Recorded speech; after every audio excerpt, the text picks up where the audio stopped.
खुलुमबाय गोजोन फुंबिलिनि गासिबो बड'लेण्ड बुब्लिनि अनसायगिरिफोरखौ बरायग्रोबाय दिनै 8 सेप्तेम्बर शुक्रबारनि फान्जामुथिखौ फरायथिनो लादों आं किलिखां ब्रह्मआ फान्जामुथिनि गिबियाव दं मेष राशि दिनै नोंथाङा खामानि मावनायफ्राव गोसो होगोन गोसोआव साननायफ्रा जाफुंसारनो हागौ दिनै नोंथांनि गोसोआव खामानि मावनो थुलुंगा फैगोन वृष राशि नोंथाङा दिनै सांग्रां जा नोंथांखौ दिनै गुबुना खैफोदाव खोख्लैगोन नोंथांनि लोगोआनो नोंथांखौ खैफोदाव खोख्लैगोन नोंथाङा सांग्रां जानाया मोजां मिथुन राशि दिनै नोंथांनि न'खराव गोजोन खुसि फैगोन न'खरनि गोजोन खुसिखौ नुनानै नोंथांनि गोसोआ खुसिजों बुंफबगोन कर्कट राशि नोंथांनि दिनै साना मोजां जानाय नङा नोंथांनि खामानि मावनायफ्राव हेंथा फैगोन दिनै नोंथाङा जेंना जेंसिजों सहायनो गोनां जागोन सिंह राशि गोसोआव रंजानाय फैगोन गुबुननि मोजांखौ हास्थायगोन दिनै नोंथाङा आय बारायगोन नोंथांनि दिनैनि साना मोजां कन्या राशि दिनै नोंथाङा मावनायफ्राव जौगानो हागोन नोंथाङा दिनै नाजायोब्ला गावनि सानखौ जाफुंसारनो हागोन तुला राशि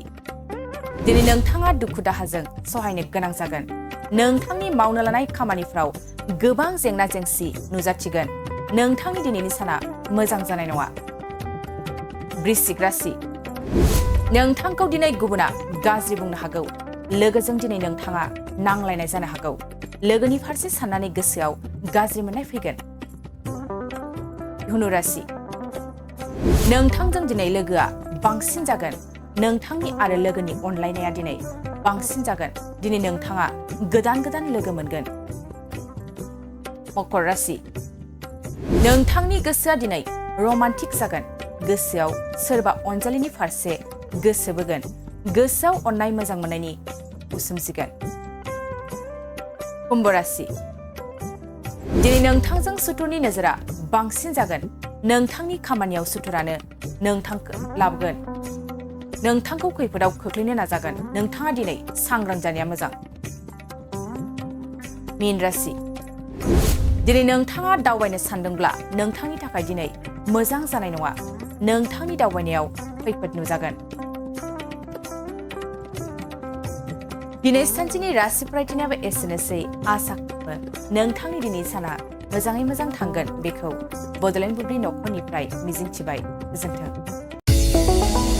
चिराङाव सावस्रि सिबिथायनि थाखाय मोनसे मोजां फाहामथायनि राहाखौ लानानै फैदों एसडि क्लिनिकआ आथिखालाव सुबुंनि देहायाव नुजाथिबाय थानाय डायबिटिस बेरामनि थाखाय मोजां फाहामथाय होयो एसडि क्लिनिकआ चिरां जिल्लानि एसबिआइ काजलगाव ब्रान्चनि लांगोनायाव फसंनाय एसडि क्लिनिकआव डायबिटिस बेरामनि अनगायैबो फाहामथाय होबावगोन लिभारनि जेंना आरो माखासे सरासनस्रा बेमारफोर बे एसडि क्लिनिकआव डायबिटिस बेरामनि फाहामथायखौ होगोन जर'खा फाहामगिरि डक्टर समित देबा नोंथांमोना फुं आरो मोनाबिलि समावबो बे क्लिनिकआव फाहामथाय लानो हागोन डक्टर लेबरेटरि मुलि इसिजि सिबिथायनि खाबुफोरखौ बे एसडि क्लिनिकआव मोनजोबगोन जुदि एसडि क्लिनिकआव रायजो राजाफ्रा गाव गावनि देहायारि जेंनाखौ फाहामथाय लानोबा नैबे मबाइल नम्बर